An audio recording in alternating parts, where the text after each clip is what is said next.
Hello everyone, स्वागत है आप सभी का हमारे इस यूट्यूब चैनल जॉब्स ट्रैकर के अंदर।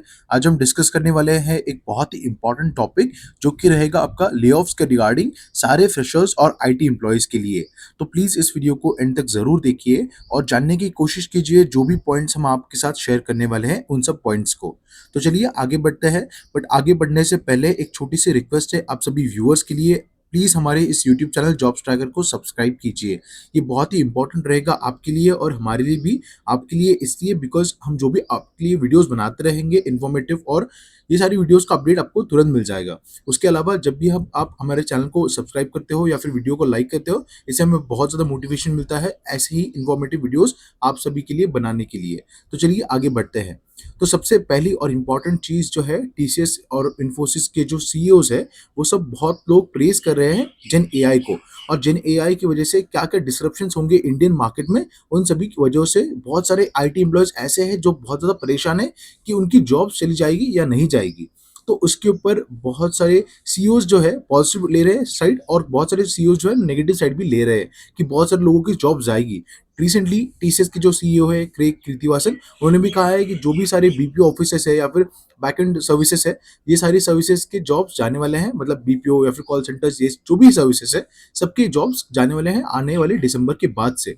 उसके बाद सलील परीख जो इन्फोसिस के बहुत बड़े जाने माने सीईओ है, ओके, उन्होंने डायरेक्टली ये कह दिया है कि no layoffs due to AI.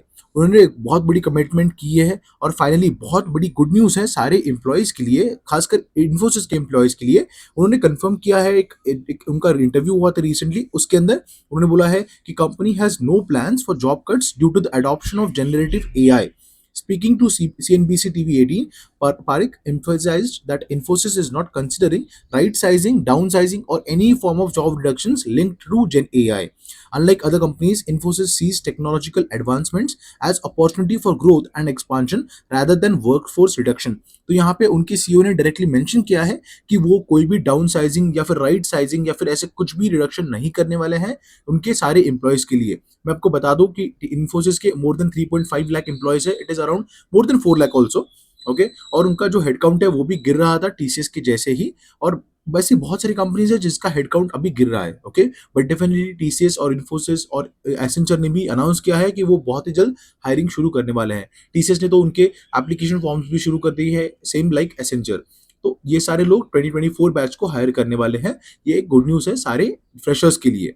उसके अलावा अगर हम बात करें कि येस डेफिनेटली इन्फोसिस बहुत सारे लोगों को फायर कर रहा है, तो आपको जानने की जरूरत यह है कि वो किसको फायर कर रहा है और क्यों फायर कर रहा है। अगर आप देखोगे तो कॉग्निजेंट, एसेंचर, इन सब कंपनीज में अगर आप बेंच पे बैठे हो, अगर आप कोई प्रोजेक्ट नहीं लेते हो फॉर 90 डेज और सिर्फ आप बेंच पे बैठ के सैलरी ले रहे हो, तो आपको एक लेटर ऑफ टर्मिनेशन आता है। आपका एक कॉल होता है उनके एचआर के साथ कि why you are not picking any projects, why you are not upskilling yourself for different projects. तो उस वजह से टर्मिनेशन लेटर आ जाता है। अगर आप इन्फोसिस के केस में देखोगे तो आपको पता चलेगा कि बहुत सारे ऐसे लोग हैं जो 1.5 2 साल से 3 साल से भी बेंच पे है और जिन्होंने कोई भी प्रोजेक्ट ज्वाइन नहीं किया है। वो सिंपली अलग अलग चीजें कर रहे हैं, जैसे प्रिपरेशन फॉर गवर्नमेंट एग्जाम्स या फिर प्रिपरेशन फॉर मास्टर्स या फिर ऐसी बहुत सारी चीजें। तो इन केस में बहुत जरूरी होता है इन्फोसिस के लिए कि उनके लॉसेस कट डाउन करने के लिए, अगर आप क्लाइंट के प्रोजेक्ट पे हो तो आप क्लाइंट बिलेबल हो, आपको क्लाइंट की तरफ से पैसा मिलेगा आपके सैलरी देने के लिए।